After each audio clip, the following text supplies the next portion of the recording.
హరి ఓం.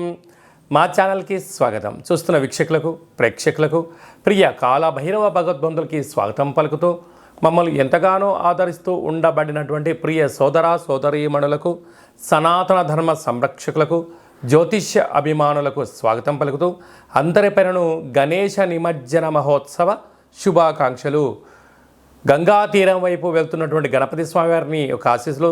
తండ్రి కైలాసం నుంచి వచ్చి మేము చేసిన పూజలంతను కూడా స్వీకరించి మమ్మల్ని ఏడాది వరకు సంపూర్ణ ఆయురారోగ్యాల చేత ఆశీర్వదించమని సాగర తీరం వైపు స్వామివారి వెళ్తూ ఉంటారు కనుక అందరూ స్వామివారి యొక్క ఆశీస్సులు పొందుదాం. అఖండమైనటువంటి అష్ట కష్టాలకు స్వస్తి పలుకుదాం.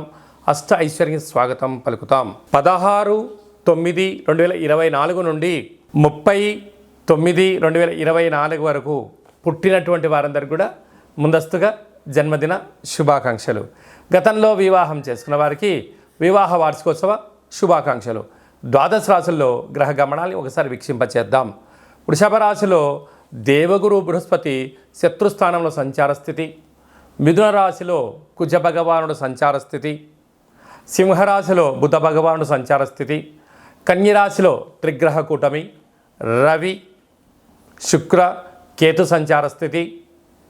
కుంభరాశిలో శని భగవానుడు స్వక్షేత్ర తిరోగమన వక్రగమన సంచార స్థితి.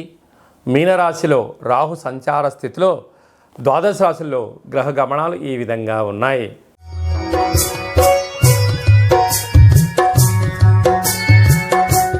విఘ్నేశ్వర స్వామి వారి యొక్క నిమజ్జన మహోత్సవ కార్యక్రమం సందర్భంగా మేషరాశి వారు ఎలాంటి విధానాలు పాటించాలో ఈ వీడియోలో సవివరంగా సంపూర్ణంగా తెలుసుకుందాం.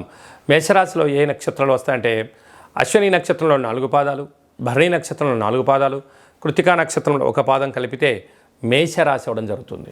అలాగనే చాలామందికి పుట్టినటువంటి కాల సమయంలో డేటా బర్త్లో లేనటువంటి కారణం వలన పేరు యొక్క మొదటి అక్షరాన్ని అనుసరిస్తూ ఆ రాశిని తెలుసుకునే ప్రయత్నం చేద్దాం. చూ, చే, చో, లా, లీ, లు, లే, లో, ఆ అక్షరాల వారందరూ కూడా మేషరాశి జాతకులే.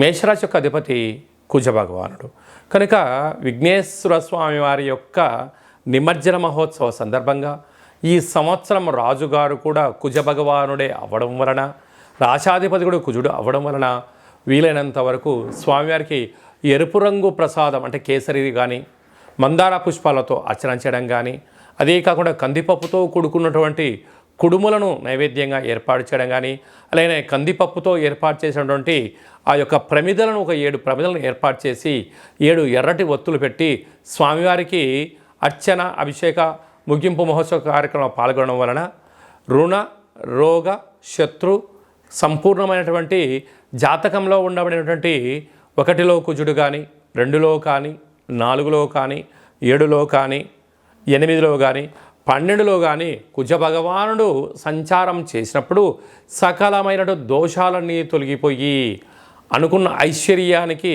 మీ సొంతం చేస్తారు అని చెప్పి గమనించాలి.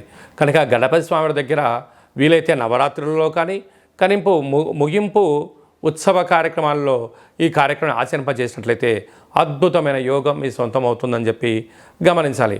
అలాగే 2వ స్థానంలో గురు సంచార స్థితి శత్రుస్థానంలో ఉన్నాడు కనుక విద్యాపరమైనటువంటి ఉద్యోగపరమైనటువంటి ధనపరమైనటువంటి చేర్పులు మార్పులు కనపడుతున్నాయి. మీరేం కంగారు పడనక్కర్లేదు. తృతీయంలో కుజ భగవానుడు సంచారం చేయడం వలన తల్లిదండ్రులతో గురువులతో అన్నదమ్ములతో స్నేహపూర్వకమైన వాతావరణంగా ఏర్పాటు చేసుకోగలిగినట్లయితే రాబోయే కాలమంతా సువర్ణ యుగం అని చెప్పి గమనించాలి. పంచమ స్థానంలో బుద్ధ భగవానుడు సంచారం చేయడం వలన నూతనంగా ఏదైనా చెయ్యాలి అనుకుంటున్న వారందరూ కూడా మీ యొక్క ఆలోచన విధానానికి ఇది చాలా మంచి కాలము అని చెప్పి గమనించాలి. 6వ స్థానంలో రవి శుక్ర కేతు సంచార స్థితి ఉండడం వలన దూర వాయు జల ప్రయాణాలు చేసేటప్పుడు మీ యొక్క జన్మ నక్షత్రం రోజున జన్మ తిథి ఎందున పూర్ణిమ అష్టమి తిథి ఎందున దూరావాయు జల ప్రయాణాలు పెట్టుకోవద్దు. దీనివల్ల రోగ సమస్యలు వెంటాడే పరిస్థితి చాలా అధికంగా ఉంటుంది. లాభస్థానంలో శని భగవానుడు వక్రగమన సంచార స్థితిలో ఉన్నాడు కనుక వీరంతవరకు ధర్మము, ఆధ్యాత్మికత, యోగా, ఆసన, మెడిటేషన్ లాంటివి మంచి కార్యక్రమాలు ఏర్పాటు చేసుకోగలిగితే మీ యొక్క ధనం వృధా కాకుండా ఉండే పరిస్థితి ఉంటుంది. వ్యయంలో రాహు భగవానుడు ఉండడం వలన ఆర్భాటాలకు వెళ్ళొద్దు, ఉన్న దాంట్లో ఆనందంగా ఉండండి.